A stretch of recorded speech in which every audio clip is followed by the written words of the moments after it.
का अंबार लगने लगा। जख्मी लोगों की चीखें सुनाई देने लगी। डब्बों में फंसी खवातीन और बच्चे तड़पने लगे। महज 10 से 15 मिनट में सैकड़ों खानदान तबाह हो गए। तीनों ट्रेनों के डब्बे पटरियों पर बिखर गए। हर तरफ बस लाशें और जख्मियों की आहो बुका बुलंद हो रही थी। इस हादसे में एक बाप का रुला देने वाला वीडियो वायरल हो रहा है, जो अपने जवान बेटे को लाशों में तलाश कर रहा था। वो गरीब था, वो रो रो कर अपना दर्द बयान कर रहा था। उस गरीब बाप का वीडियो देखकर रोना आ जाता है कि उस बाप के दिल पर सच में क्या बीत रही होगी और उसे क्यों ऐसा लगा कि उसका बेटा मुर्दों में ही होगा। क्यों वो जिंदों में तलाश नहीं कर रहा था? इसलिए कि हादसा ही इतना खतरनाक था। प्रधानमंत्री ने भी जाए हादसे का दौरा किया और रेलवे मिनिस्टर ने भी दौरा किया। मरने वालों को 10 लाख और जख्मियों को 2-2 लाख की मदद का ऐलान किया। लेकिन क्या ये पैसा उन प्यारों के दर्द का मदावा हो सकता है? किसी की मां चली गई, किसी का बाप चला गया, किसी का बेटा चला गया, किसी का जवान बेटा चला गया, किसी के बूढ़े मां बाप चले गए जो इस हादसे का शिकार हो गए। वहां पर जो वीडियो सामने आ रहे हैं, उनके बैग को जब खोला गया तो कोई मिस्त्री था, कोई इलेक्ट्रिशियन था, पता नहीं कोई किस काम पे जा रहा था या कोई काम से वापस लौट रहा था।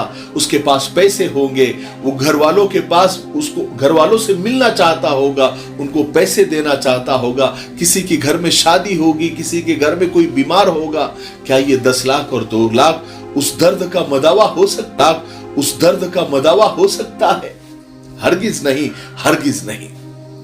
लेकिन बहरहाल ये भारत है। यहां की सियासत, राजनीति निचले स्तर की है। लोगों की लाशों पर भी यहां सियासत होती है।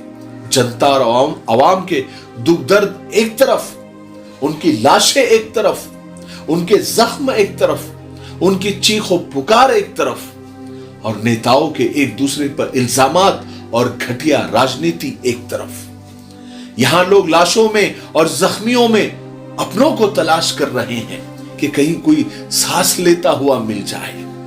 ये तो आवाम की और जनता की हालत है। और दूसरी तरफ नेता लोग एक दूसरे की गलतियां तलाश करने में लगे हुए हैं कि कहीं कोई अपने मुखालिफ, अपने अपोजिशन की कोई गलती मिल जाए और उन्हें सियासत का भरपूर मौका मिल जाए और वो अपनी राजनीति की रोटियां सेक सके। सच में मरना तो इस जहां में कोई हादसा नहीं, इस दौरे नागवार में जीना कमाल है और ये सब देखना कमाल है। घटिया राजनीति की एक मिसाल, एक एग्जाम्पल मैं आपको देता हूं कि देखिए नफरत और नफरती चिंटू किस लेवल पर पहुंच गए हैं। इनका मानसिक संतुलन बिगड़ गया है। ये थोड़े पागल जैसे हो गए हैं। इस नफरती, इस जहरीली शख्स को कौन नहीं जानता?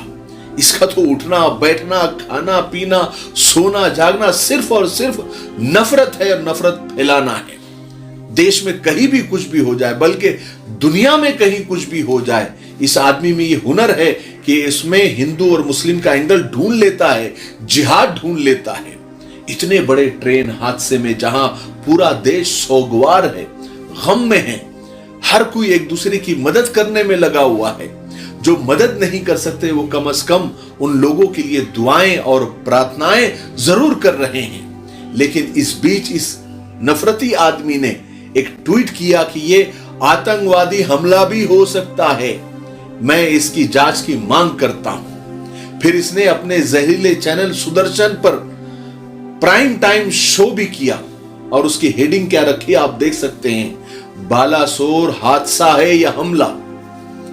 लोगों ने इस नफरती चिंटू को उसी की जबान में, मुसलमानों ने नहीं, अरे हमारा देश है, बहुत प्यारा है, बहुत खूबसूरत है, पॉजिटिव लोग और अमन पसंद, शांति प्रिय लोगों की आज भी मेजॉरिटी है, अक्सरियत है।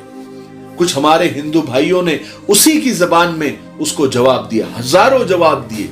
आप देखेंगे तो आपको हंसी आ जाएगी और आपको गुस्सा भी आएगा। कुछ रिप्लाई ऐसे थे जो मैं आपको यहां बताता हूं। अमित कुमार वेंदिया ने अपने जवाब को गाली से शुरू किया। आप देख सकते हैं। और वो लिखते हैं कि अगर तू कहीं बेटा मिल जाए जनता को तो वो तुझे फुटबॉल बना देगी।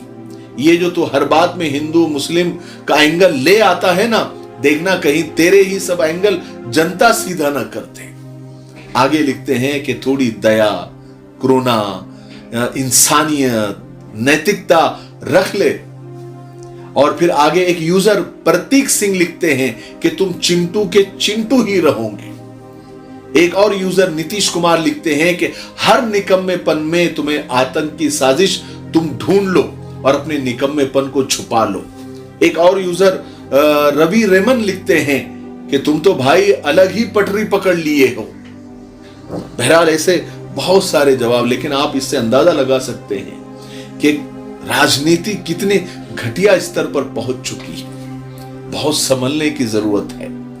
और हम आखिर में दुआ करते हैं उन लोगों के लिए जिनके परिवार के सदस्य, उनके लोग इस हादसे का शिकार हो गए, इस दुनिया से चले गए। हम उनके लिए भी दुआएं करते हैं। और जो जख्मी हैं हम उनके जल्दी सेहतयाब होने की भी दुआएं करते हैं कि ऊपर वाला उन्हें जल्द से जल्द स्वस्थ बनाए, सेहतमंद बनाए और वो अपने काम पर लग जाए। और ये भी दुआ करते हैं कि आइंदा ऐसा कोई हादसा, ऐसा कोई ट्रेन हादसा, बस हादसा या फिर कोई भी हादसा ना हो जहां लोगों को अपनों को खोना पड़े। ठीक है, मुझे आप लोग ये बताइए इस शख्स के जो जहरीले ट्वीट पर आपका क्या कहना है? आप क्या रिप्लाई, अगर आप देखते तो आप क्या रिप्लाई देते? कमेंट में आप जरूर बताएं।